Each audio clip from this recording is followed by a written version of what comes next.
young child, we would often sit around the campfire, and then we would tell these various stories about the clans, about the people, about the history. When I heard these stories, they fascinated me as a young child. They stuck in my head, just resonated.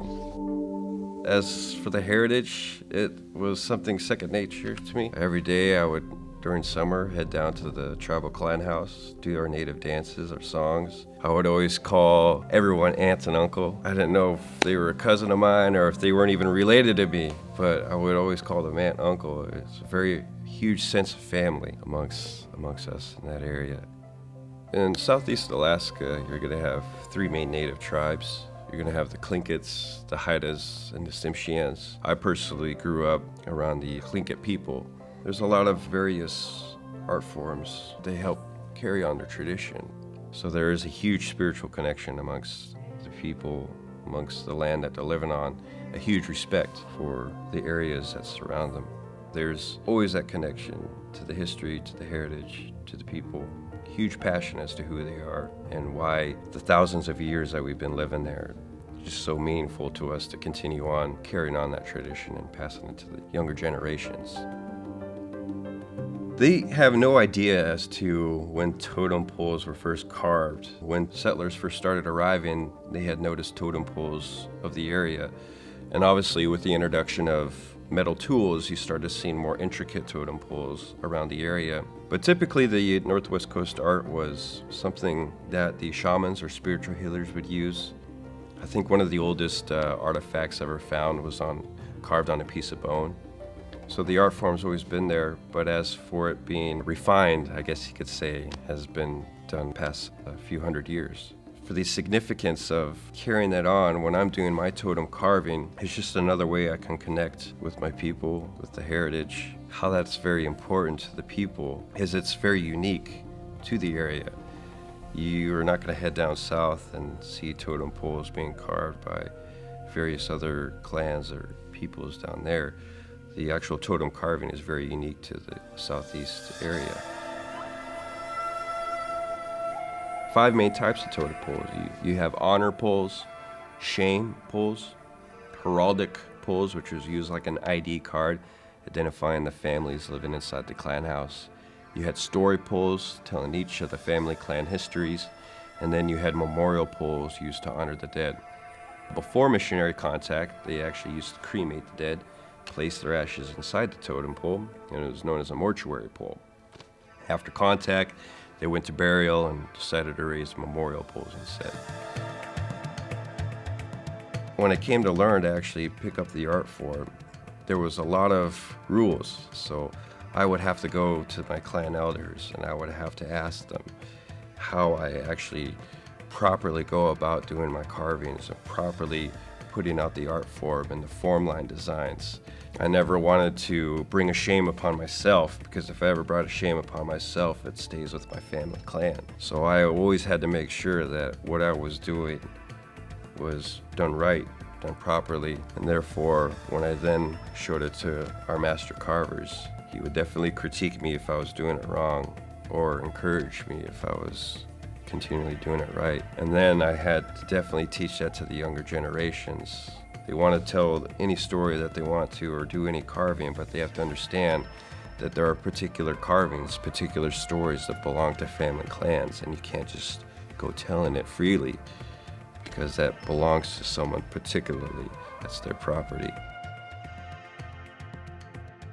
The tools that I use is actually something that we have to hand make ourselves. I'll go out and I'll buy a blade, and then I'll have to make the tool that actually fits to my hand. And that's one of the biggest deals when you're actually beginning carving. The master carver will always tell you your first rule is to, 1, learn the form line design, and then the second rule is to make your own tools.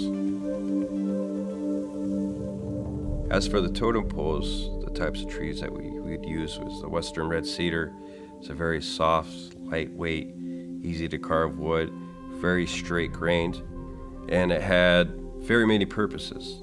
The native people would call the western red cedar the tree of life, just because of its many uses. You would use the actual tree portion for the trunk, for the totem poles.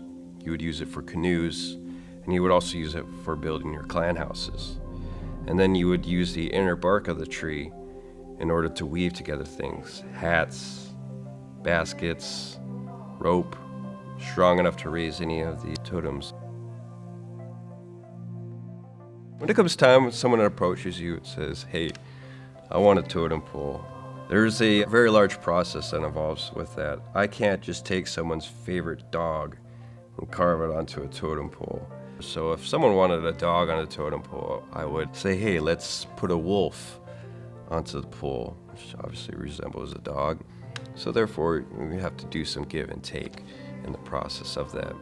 I would essentially sit down with the person commissioning the pole, and I would hear their story, and I would listen to the small details that involved with that. And then from there, I would take that and interpret it into how that fits in with our Northwest Coast culture and Northwest Coast carving and art form. And I would then place it onto the totem or do a quick little drawing of it on a totem piece of paper, show it to the person commissioning the pole, and if they liked it, then I would begin the process of the carving of the pole. And these totem poles can take 6 months to a year just to carve one pole. And then from there, typically you would paint the totem. The paints that were available to them in the area was the black, the reddish brown, and the bluish green. These were mineral pigments that they could easily obtain, black being from charcoal, reddish brown being iron oxide, and the bluish green being iron silicate. And this color was even much more difficult to come across.